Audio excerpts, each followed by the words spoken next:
अरे जोर से बोलिए। बीएल के कार्यक्रम में अभी बताया उन्होंने कि पाकिस्तान के छक्के छुड़वाए हमने, भारत माता की। ये हुई ना बात। बीएल द्वारा सीएसआर में 1500 लाइट वितरण कार्यक्रम में मनोज जैन है नहीं यहाँ पर, हमारे जो सीएमडी हैं और गौरव हैं कोटद्वार के, उनको याद करना चाहूंगी।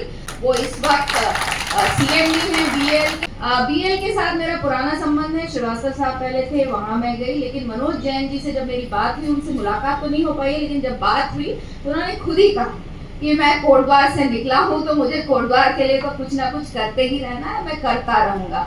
तो मैं उनका भी आभार व्यक्त करना चाहूंगी कि उन्होंने इस बात की चिंता की कि कोटद्वार को हम किस तरह से सीएसआर के माध्यम से और अच्छा कर सकें, और उसके चाहे वो लाइट्स हो, चाहे वो हेल्थ हो, चाहे वो एजुकेशन हो, चाहे वो हमारी जो शहीद फौजी भाई हो, उनके परिवारों को किस तरह से हम और अच्छा उनका जीवन कर सकते हैं, किस तरह से उसको और सुदृढ़ कर सकते हैं। साथ ही साथ त्रिपाठी जी का भी बहुत बहुत बधाई देना चाहूंगी। आपने बोला नहीं, मैं बोलने जा रही हूँ कि 64 ऐसे इंजीनियर्स हमने बीईएल में लिए हैं, पूरे उत्तराखंड में से हमने चुने हैं, जो कि आज बीईएल कोटद्वार में काम कर रहे हैं, हमारे बच्चे हैं। हम बोलते हैं ना एम्प्लॉयमेंट, दिस इज एम्प्लॉयमेंट, ये एम्प्लॉयमेंट हुआ है। और जीएम साहब ने ये चेंज लेकर आए हैं कि we will pick up children from the state. हम उसी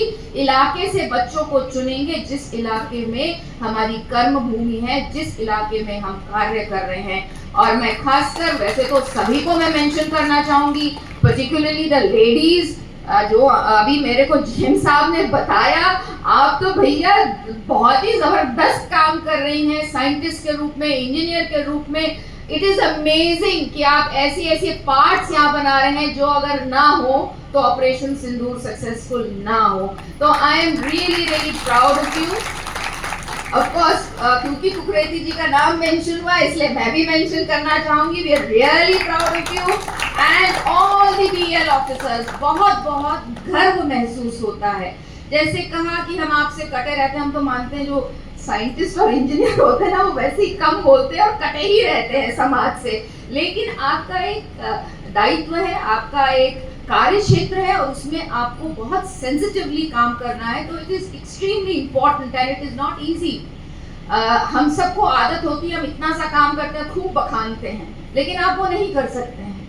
आप इतना सा काम करते हैं, शायद इतनी सी तारीफ मिलती है, but I think that is also important। वो भी एक तरह की देश सेवा है।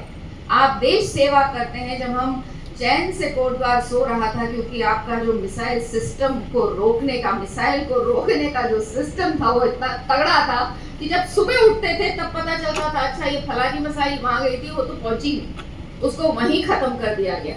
So this is what India is, ये भारत है। और हमें बहुत गर्व है, खासकर मुझे और शायद यहाँ पर बैठे हुए सभी व्यक्ति को गर्व है कि इस क्षेत्र में बीईएल है, और उस बीईएल के माध्यम से हम पूरी देश की सेवा कर रहे हैं। गौरव होता है, गर्व महसूस होता है। आई एम रियली प्लीज कि इस तरह का कार्य उत्तराखंड में हो रहा है, और फिर सोने पे सुहागा कोटद्वार में हो रहा है। गर्व महसूस हो रहा है कि मेरी मिट्टी से, मेरे क्षेत्र से ऐसे बच्चे, ऐसे भाई, ऐसे बहनें निकल कर आ रही हैं जो इस देश की सेवा में पुरजोर तरीके से लगी हैं। तो आपका बहुत बहुत शुभकामनाएं। You do us proud, we feel extremely proud कि आज हम जो चाह रहे थे बहुत सालों से कि सब कुछ भारत में बने, मेक इन इंडिया हो, वो आज देखने को मिल रहा है। शायद सुई से लेकर और आज मिसाइल तक, क्या हर जगह आज तो हम स्पेस में भी पहुंचे हुए हैं। तो I think we are doing wonderful, और अपनी फ्यूचर जनरेशन के, अपने बच्चों के लिए ये बहुत ज़बरदस्त कार्य हो रहा है। मैं बहुत बहुत धन्यवाद करना चाहूँगी जो आपने हमको कैमरास दिए, उससे बहुत सारी चीज़ें अच्छी हुई। जहाँ एक तरफ लॉ एंड ऑर्डर हुआ, वहाँ हमारे कुछ लोग हेलमेट भी पहनना शुरू कर दिया है, क्योंकि चालान का डर हो गया है कि भैया कैमरे में हम दर्ज हो जाएंगे। तो एक तरह से बहुत अच्छी वो पहल थी। बीईएल ने एक्सेप्ट किया और हमको कैमरा दिए। वो अभी जैसे बता रहे हैं कि वो और भी हमको क्योंकि डिमांड हुई है तो वो और कैमरा हमें देंगे। मेरा उनसे ये भी निवेदन था कि इसको लॉ एंड ऑर्डर, सिक्योरिटी को साथ ही साथ हम एनवायरनमेंट से भी जोड़ने का प्रयास करें, क्योंकि बहुत से नदियों में आज भी कूड़ा फेंका जा रहा है और अब हम चाहते हैं कि हमारी नदियों को सेफगार्ड करने के लिए भी कैमरे लगें, ताकि जो कूड़ा हम फेंक रहे हैं वो हम नदियों में ना फेंकें।